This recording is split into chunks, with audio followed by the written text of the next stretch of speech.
Hello guys, मेरा नाम है बियान वेटनरी का। आज मैं आप लोगों को बताऊंगा पशु में प्रोलेप्स यानी कि पीछा दिखाना या फिर फूला दिखाना के बारे में विस्तार से जानकारी।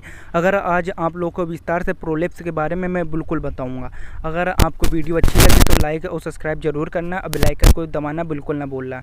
अगर आप नए हो तो चैनल को सब्सक्राइब जरूर करें। बिना कोई समय गवाए अब चलते हैं अपने वीडियो पर और आपको विस्तार से जानकारी बताते हैं।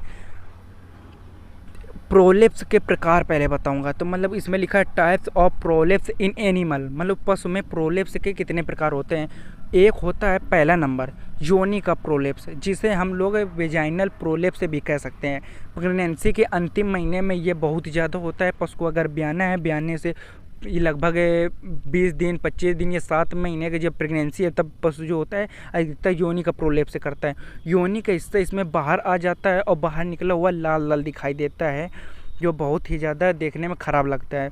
और दूसरा होता है गर्भाशय का प्रोलेप्स, जिसे हम यूटेराइन प्रोलेप्स से भी कह सकते हैं। यह जो होता है बहुत ज़्यादा खतरनाक होता है। इसको जो कोई नॉर्मल व्यक्ति नहीं ठीक कर सकता है। इसको जो बहुत ही ज़्यादा एक्सपर्टीज़ वेटनेरियन होगा वही इसका उपयोग जो होता है इसका सही से ट्रीटमेंट कर सकता है। इसका जो होता है बहुत ज़्यादा जो होता है बछड़ा या फिर बकरी का बच्चा या फिर अन्य शिशु का जन्म होने के बाद, यानी कि पशु में बच्चा देने के बाद ये जो होता है यूटेराइन प्रोलेप्स होता है, जिसे हम यूट्रस का या फिर इसमें हम लोग इसको गर्भाशय का प्रोलेप्स भी कहते हैं।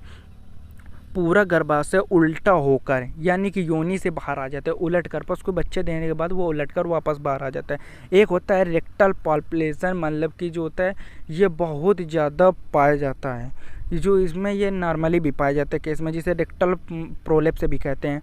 ये जो होता है अधिकतर मल त्यागने के समय होता है। जब पशु में बंद का केस हो जाता है तो पशु गोबर नहीं कर पाते, जिसके चलते पशु में प्रोलेप्स की शिकायत पाई जाती है। और मलाशय का बाहर आ जाना, जिसमें हम देखते हैं कि मलाशय बाहर आ जाता है जो लाल लाल दिखाई देता है और बहुत ही ज़्यादा ख़राब लगता है। इसका कारण बताऊँ तो काज क्या होते हैं, प्रोलेप्स होता कैसे, ये बहुत ज़्यादा इम्पोर्टेंट है। कारण बताऊँ तो प्रसव के दौरान अत्यधिक दबाव, मतलब कि जब पशु प्रसव करता है उसके कारण जब ब्याता है तब बहुत ज़्यादा प्रोलेप्स होते हैं। बछड़े भेड़ के बच्चों का जो होता है आकार अगर बड़ा है तो जिसके चलते पशु का बच्चा बाहर नहीं आ जाता है तो डॉक्टर उसको खींच कर बाहर करते हैं, जिसके चलते भी पशु में प्रोलेप्स हो जाता है। इसमें लिखा भी है अधिक खिंचाव के और कमजोरी के कारण भी पशु में प्रोलेप्स हो जाता है। कैल्शियम की कमी, यानी पशु में कैल्शियम जो मैग्नीशियम बोरोग्लूकोनेट की कमी के कारण भी इसमें प्रोलेप्स के केस पाए जाते हैं। बार बार प्रसव करना, यानी कि पशु को ब्याने से ही पहले बार बार पशु को जोर मारना पीछे को, जिसके चलते भी प्रोलेप्स हो जाता है। खराब प्रबंधन, मतलब उसके रहने की जगह जो होता है फिसलन वाली होगी या फिर जगह बहुत ख़राब होगी, कठिन प्रसव होगा या फिर अधिक श्रम वाली जगह होंगी। पेट में गैस या कब्ज होने के कारण जो पशु में प्रोलेप्स हो जाते हैं, जिससे पेट पर दबाव बहुत ज़्यादा पड़ता है। इसमें लक्षण बताऊं तो कि लक्षण क्या क्या प्रोलेप्स से पाए जाते हैं।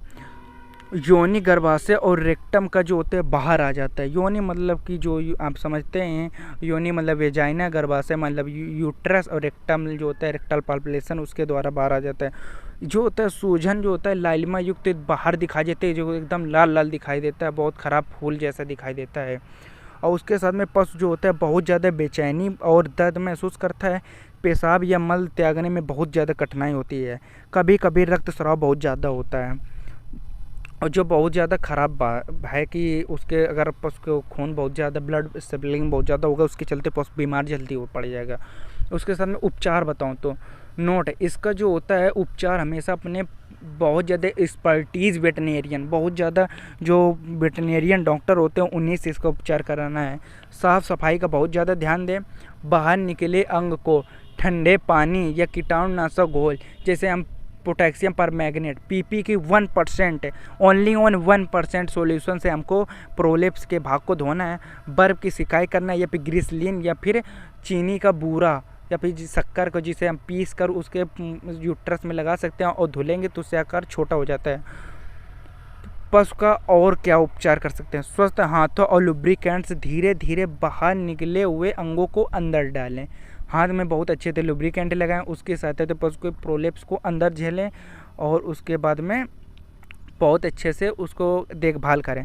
और उसके बाद सिलाई टाँका बताऊँ तो अगर बस बार बार आप यूट्रस को बाहर करते हैं फिर भी वो प्रोलेप्स बाहर आ जाता है, तो इसके लिए हम एक और चिकित्सा कर सकते हैं जिसमें सिलाई टाँके, हम उसमें वेजाइना पर टाँके मार सकते हैं।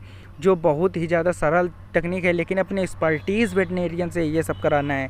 इसमें जो होता है सिलाई टाँका किया जाता है, यानी योनि प्रोलेप्स और गर्भाशय का प्रोलेप्स में हम योनि को सिल देते हैं, सिर्फ थोड़ा सा जगह रखते हैं जिससे कि यूरिन बाहर आ सके। इससे जो होता है अंग दोबारा बाहर नहीं आता, वहीं पर दबा रहता है। दवाइयाँ इसमें क्या क्या दे सकते हैं, एंटीबायोटिक्स दे सकते हैं। एंटीबायोटिक्स में मैं बताऊं तो लॉन्ग एक्टिव आप बायरोसिन 1 शॉट दे सकते हैं, जिसे हम इनलोप्रोक्सासिन भी कहते हैं। उसका 1 शॉट दे दो, सीधे 72 घंटे 4 दिनों के लिए फुर्सत हो जाता है। उसके साथ में एनाल्जेसिक में बताऊं तो इसमें टॉक्सीमिया भी हो सकता है, यानी कि उसमें रैप्चर हुआ है तो खून भी हो सकता है, टॉक्सीमिया हो सकता है, जिसके चलते हम लोग मैग्लूडाइन का उपयोग करना है। अगर आप डेक्सामेथासोन का उपयोग कर देंगे तो वो दूध को तुरंत कम कर देगा, इसलिए आपको हमेशा उसमें मैग्लूडाइन का उपयोग करना है। कैल्शियम बोरोग्लूकोनेट है, जो तो हाइपोकैल्सीमिया की कमी के कारण भी मैंने पहले बताया था, कैल्शियम की कमी के कारण प्रोलेप्स हो जाता है, उसमें कैल्शियम को भी देना है। आगे की देखभाल बताऊँ तो हाँ एक बात बताऊँ तो इसमें ऑक्सीटोसिन इंजेक्शन को देना है। अगर आप ऑक्सीटोसिन को देंगे तो वो गर्भाशय को सिकोड़ देता है, गर्भाशय को एकदम सिकोड़ देता है, छोटा कर देता है, जिससे गर्भाशय एक जगह पर रहता है। आगे की देखभाल बताऊँ तो ये तो सिर्फ किसान कर सकते हैं। जानवरों को नरम बिछावना पर रखना, कब्ज रोकने के लिए आहार कम दें और कुछ दिनों तक भारी काम न करें, उसको हल्का रखें। जटिलताएं बताऊं तो गंभीर रक्तस्राव, संक्रमण हो सकता है, पशु बांझपन हो सकता है, मृत्यु की संभावना बहुत अधिक हो सकती है अगर इलाज नहीं कराया तो बहुत ज़्यादा हो सकती है।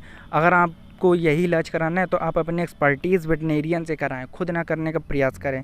और आज की जानकारी कि मैं इतना ही बातें थी। अगर आपको और कोई क्वेश्चन पूछना है तो आप हमारे कमेंट सेक्शन में यहाँ पे कोई भी क्वेश्चन आप पूछ सकते हैं। बस आज के लिए इतनी ही जानकारी थी। अगर और कोई जानकारी चाहिए तो आप मेरे कमेंट सेक्शन में बताना, मैं उसकी जानकारी ज़रूर आप लोगों को बनाऊंगा एक और वीडियो।